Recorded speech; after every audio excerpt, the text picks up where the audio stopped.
Hello and welcome to Entertainment on Barnet TV with myself, Alex Gilday-Trott. Right now, we are outside Mill Hill Music Complex. I'm going to go inside now and talk to Roger, who is the owner. Let's go and see what he's got to say.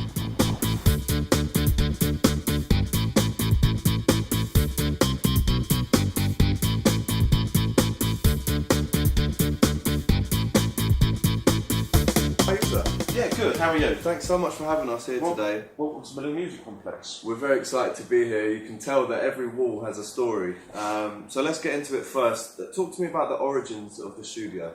Well, the studio started in 1979.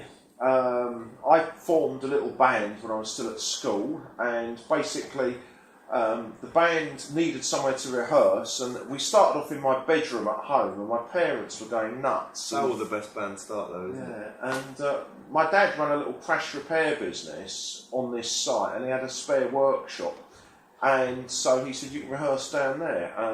Unfortunately, we didn't have any equipment, and so we formed a little collective with 3 other bands, and we managed to rustle together a drum kit, a guitar amp, a bass amp, and a little PA system.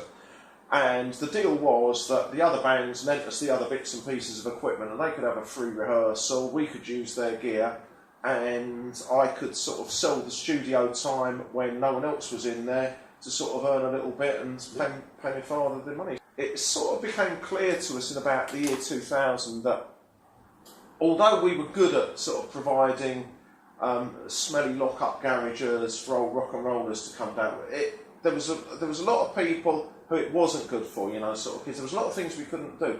And so we rustled together and we got planning permission to put this building up, which is a purpose-built complex. We've got 6 rooms in here. We've got one of which is a video studio, one of which is a dance studio, and there's 4 rehearsal rooms.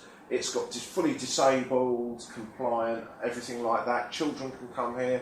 You know, we've got violin schools, we've got ballet schools, we've got everything here. And then we've sort of gone from being, you know, just one little tiny little garage which was a collective of musicians to the largest independent studio in London. One of the best known artists who used the studio was Amy Winehouse. Okay.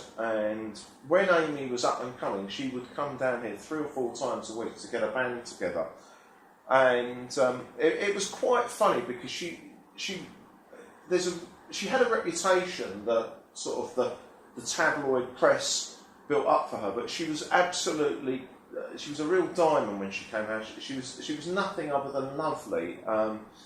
My favourite anecdote about her is our chief sound engineer, Phil, was working in the shop when she was recording, and she'd just received her first big royalty cheque, and they were going on to the Jules Holland show, yeah. And she wanted a new guitar to sort of play on it. And she came in, and this is something a male rock and roller would never do, but she looked up on the wall, and she turned to Phil and she said, see that blue guitar up there? Can you wrap it up for me? I'll have it when I've come out of the loo. So Phil got it, and he tuned it all up, plugged it into an amp. She came out, she said, there you go, try it. She said, no, I trust you guys, you know, I'll just take it. And 2 days later, she was on the Jules Holland show, and that was her first TV recording. I look at that from time to time. It always gives me a little bit of pride. Yeah, as it should do. Another thing that I wanted to touch on was the work that Mill Hill Music Complex does for the community. Tell us a little bit about that. Well, we've always been very community-minded. I think probably for the last 30 years, we've always organised at least one big gig a year for charities. Typically, it's supporting Macmillan Cancer, but we've seen the Mayor of Barnet, and we're looking, he's got an annual Mayor's Charity, and we're looking to help him put something together for next year, and that's likely to be one of the bigger venues, possibly the Arts Depot, possibly the Bull, and we're looking for artists like perhaps the Foundations or Lee Thompson and his Ska Orchestra. And what we do is we pull these things together and just help what we consider a good charities. And his charities this year, Noah's Ark Children's Hospice and the Dementia Club, which are both really, really worthwhile causes. And you know what we do with that is we can help organise it. Unfortunately, you know, we'd like to do more of it, but we help organisations like that sort of pull things together, and we hook them up with artists. We can help them with the logistics of pulling things together. and we can tell them a few do's and don'ts. And you know, we've got other partner companies that can do all sorts of other things. So we're currently sitting in the shop where you can buy a range of musical instruments, and we're sitting here on the same floor that I'm sure Amy Winehouse has been here, Kate Nash, Morrissey, Mode Step have been here as well. Yeah. But you've got 17 studios. Should we go and have a look at a few of them? let's go and do that. Let's go. Right, this is Studio One. Studio One's our recording studio. As I sort of mentioned when we were talking about it, we purpose-built this studio in 1990. And one of the main reasons we did it was because my band wanted to record an album then, and we've nearly finished the album. Nearly. Let's have a look.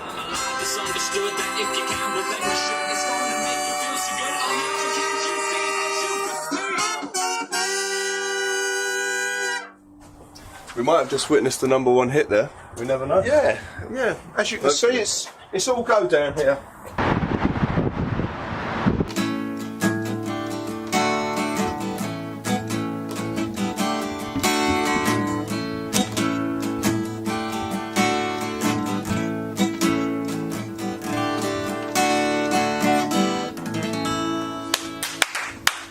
I'll bring my singer down with me. Listen now, what a great way to end up here at Music Complex in Mill Hill, Roger. Thanks so much for your time it's been today. great. Thanks for having guys, us good down. luck, and nice to see you. Keep an eye out for us. We're going to be covering the best in entertainment throughout the London Borough of Barnet. Till next time.